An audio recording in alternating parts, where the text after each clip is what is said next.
Hi, this is Vivian Vande Velde. Welcome to chapter 31 of Alison, Who Went Away. I want to remind you it was written in 2001, so there were no cell phones at that time, um, and there may be other references that are a little bit out of date.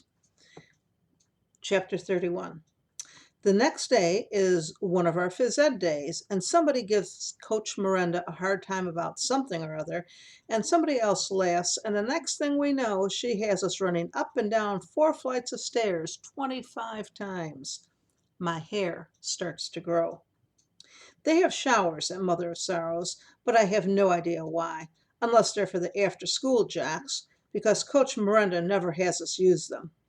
This has never been a problem before because I have a policy of never raising a sweat in phys ed.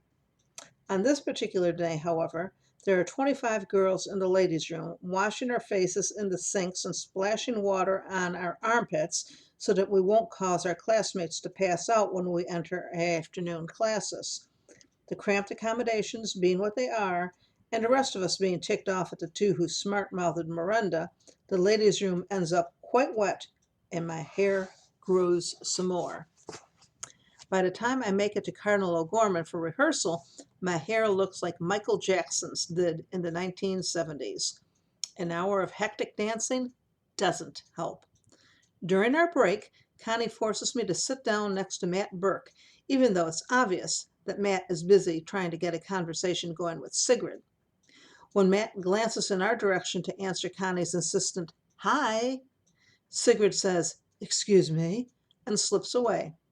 Connie has the sense not to say to Matt, "Look at Sybil's new hair, doesn't it look nice?" Connie has the sense not to say anything.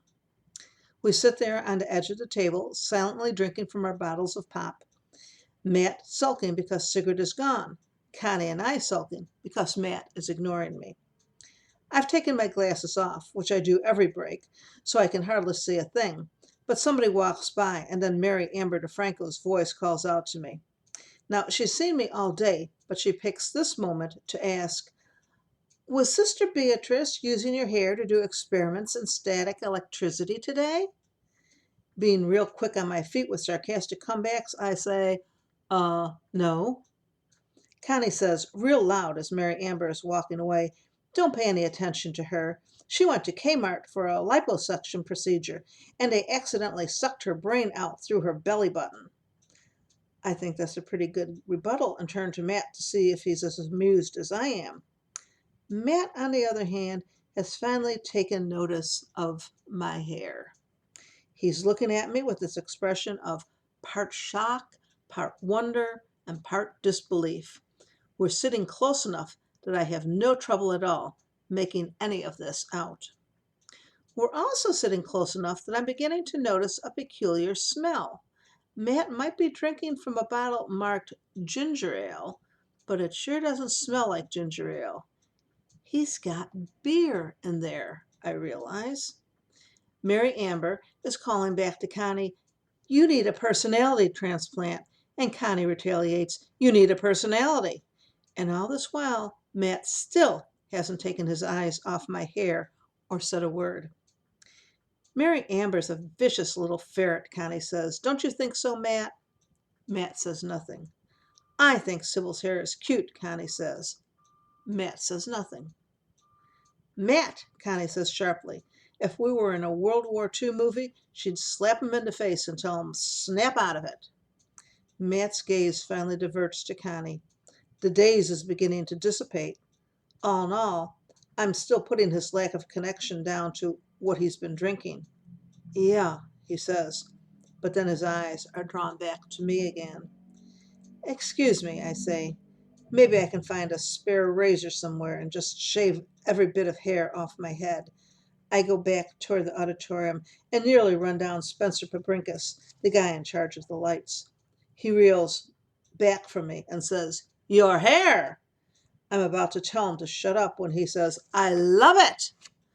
He might be trying to be kind, or he might be being sarcastic, so I don't dare say anything.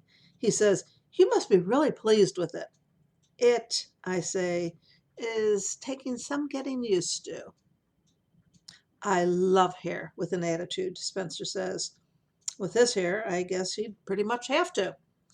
Connie comes running up to me. Are you okay? She demands. I can see, rather than feel, her touching my hair. Do you want me to try to fix it like Waukesha did? No, I say. Spencer has a tendency to melt away whenever there's more than two people around, and he's already heading backstage. No, I repeat, I'm okay. The rehearsal runs long again. As soon as Father Kevin lets us leave the stage, I make a mad dash for the payphone. Mom is only slightly furious. When we get home, I learn that by being on the phone, I missed all the excitement. Mrs. Maraglia comes in to talk to Mom. She tells her that she and all the other parents who have spent the last 2 evenings waiting out in the parking lot for 20 to 30 extra minutes ganged up on Father Kevin and demanded better timekeeping on his part. In response, Father Kevin has officially lengthened rehearsals so that now, instead of running from 3 to 5, they will go from 3 to 5:30. But he promises dismissals will be prompt. Well, I'm sure that if I came home with this story, Mom would have said, Do you expect the whole family to delay dinner just for you? Now she looks at Mrs. Maraglia and asks, Is that still all right for you for picking up the girls? Certainly, Mrs. Maraglia says. Then Mom gives a then who am I to stand in the way of arch smile and says, Thank you. I guess that will work out for us too. I hope you're enjoying Alison Who Went Away. Please stay safe and be kind.